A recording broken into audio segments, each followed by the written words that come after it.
Dakle, lijepi pozdrav svoj YouTube ekipi. Dužan sam vam objaviti ovaj video iz jednog razloga, a to je ovaj.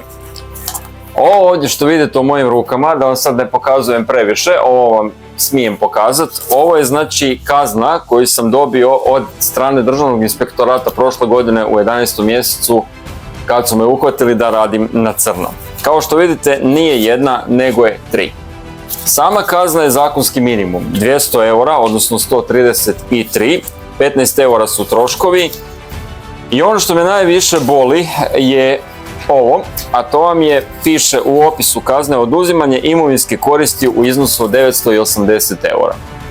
Ovih 980 eura vam je imovina, pod navodnim znacima, koju sam ja nelegalno stekao, odnosno imovina koju je inspektorica našla po računu gdje god neko uplatio uplata za kućicu, to država smatra nelegalnim stjecanjem imovine.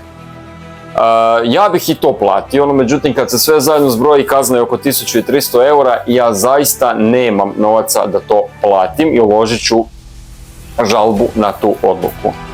Ono što sam vam još dužan reći je da sam ja od danas službeno odobren i službeno imam otvoreni obrt, to vam mogu pokazati i ovo je u mojim rukama. Ja sam još od prošlog tjedna uvršten znači u sustav poreznih obveznika.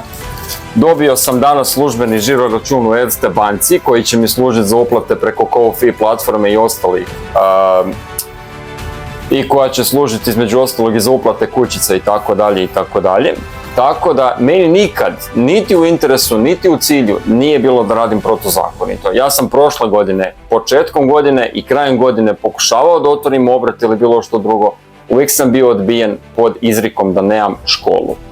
I ovoga puta su me umalo odbili i otvoreno su mi rekli da obrt nema šanse da bi prošao, pošto sam ja po struci konobar, ali da će mi za kućnu radinost progledati kroz prste.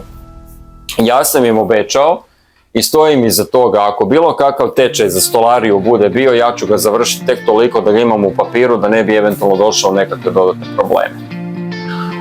Mojim neprijateljima ja im skidam kapu. Zaista su bili užasno bahati, užasno su bili uporni. Prošle godine meni dolazila preko 12 puta inspekcija na vrata, komunalni redari, DIRH, DORH, krim policija, znači nema ko nije bio na mojim vratima. Ja vjerujem da su sve prijave došle od jedne vrlo zlonamjerne osobe, to je moje bivše kolegice koja je sa mnom blisko surađivala tokom 2 godine i ja sam u procesu prijave i DIRH-u i DORH-u za sve lažne Facebook profile za sve uvrede koje su mi pisane, za sve laži koje su mi bile pisane, kao što su da ja sam novac od donacija trošio na automobile, na auta, na bicikle, na ovo, na ono, a istina je potpuno drugačija. Ja sam konobar koji je zamijenio konobariju gdje sam radio po 28 dana za 3000 kuna, to vam je oko 300 eura, zamijenio za dostavu Volt i Glovo gdje sam u godinu dana prešao 28.600 km, dostavio 4.400 narudžbi i sa bicikla sav novac i sav ušteđevinu pretvorio ovdje u ovu radionicu da bi mogao krenuti raditi kućice. Moj interes nikad nije bio da radim protuzakonito, ispričavam se, radio sam protuzakonito zato što mi država nije dala bez škole da otvorim obrt, a škola za prekvalifikaciju u Sisku tada nije bilo. Što ćemo raditi iduće, iskreno da vam kažem, ne znam, još me prst nije niti prošao, ali još jednu stvar koju sam vam dužan ispričati vam se, što sam rekao da one 2 kućice idu u Ogulin, ne idu u Ogulin, idu u Senj, u jednu osnovnu školu u Senju, djeci iz 3. A i 3. B. Ja se nadam da će djeci kućice odgovarati, da će im biti dobre. Ja sam dao apsolutno sve od sebe da ih napravim što je bolje moguće. Djeca su prikupila 120 eura, što na te 2 kućice nemam. Jedva je pokrivalo materijal, moje ruke nisu bile plaćene, ali kao što sam rekao, želim podržati empatiju, tako da najljepši način da, evo, službeno pokažem vam službene papire od svog novog obrta je da podržimo empatiju i želju da djeca pomognu životinjama. Ako sam uspio biti mali dio toga svega, ja sam sretan. Nadam se da ste uspjeli doći do kraja videa. Ako jeste, hvala vam na tome. Ja sam dao, kažem, pojašnjenje što se tiče kazne. Još jednu stvar koju sam zaboravio, Znači preko Ko-fi platforme nas je vrlo jedan dobar gospodin me podržao i uplatio mi je gotovo kompletnu donaciju što mi je bila potrebna za kupnju makitine, pneumatske klamarice i hibridnog crijeva, što će mi omogućiti izradu kućica za vjeverice, ptice i ostale male životinje. Ja mu se zaista od srca zahvaljujem i rekao sam mu otvoreno preko Ko-fi platforme, ako mu bude trebala bilo kakva kućica ili bilo što, da me uvijek može tražiti, da će dobiti apsolutno besplatno od mene, zato što me zaista dirnuo njegov cilj. Kasnije prikupljanje novaca preko Ko-fija bit će usmjereno na prikupljanje novaca za udarne odvijače, bušilice i ostalo, jer trenutno imam samo jedan CXT ili CTX seriju makitinog alata sa samo jednom 1,5 ampersatom baterijom, što je jedva mi odradi jednu smjenu, jednu kućicu, kamoli bilo što drugo.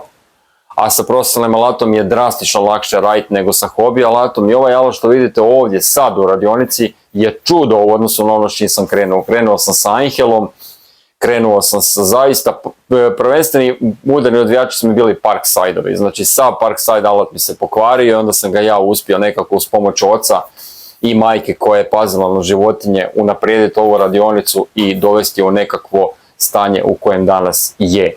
Ova radionica bila je bivši svinjac, a ja sam je podizao na noge tako što sam prodavao sve što sam imao. Od stare cigle po 50 centi po komadu, do bicikala električnih koje sam imao dva, jedan sam si ostavio, drugog sam prodao za 500 eura, bicikl za kojeg sam dao 1000 eura, ja sam ga mjesec dana starog prodao za 500, samo da ovaj posao mogu nastaviti dalje i da mogu uložiti u alat i u materijal. Zato me istinski boli ovih 980 eura koje mi je država dala kazne, da moram vratiti imovinsku korist, a sva ta imovina otišla je u moje životinje, otišla je u hranu i svi oni zlonamjernici su prema meni bili užasno zlonamjerni ljudi, rekli su da sam ja donacije trošio i na bicikle i na auto i na svašta nešto, a ja nemam niti vozačku, ja spavam na kauču i ova ovdje radionica mi je sve i ove male životinje o kojima brinem su životinje koje su živjele na ulicama grada Siska. Ja sam ih donesao k sebi, brinem se o njima adekvatno. Moje životinja nema puno više životinja ima od susjeda koji meni u dvorište dolaze gladne, žedne, a ja sam rekao svaka životinja koja kod mene u dvorište dođe bit će nahranjena, daće joj se vode, daće joj se hrane i ako je u mogućnosti bit će sterilizirana. Ja od sebe više dati ne mogu. Vama svima veliki pozdrav, što ćemo raditi iduće, zaista ne znam, ne ovisi o meni, ovisi o ljudima koji će to naručivati.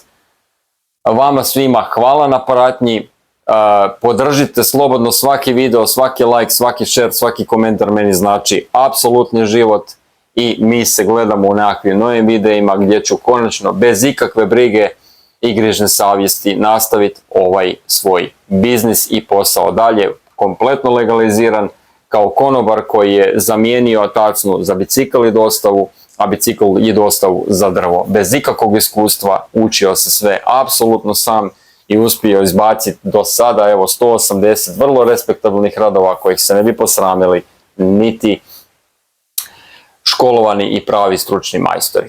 Vama svima jedan lijepi i veliki pozdrav i gledamo se u nekom novom videu.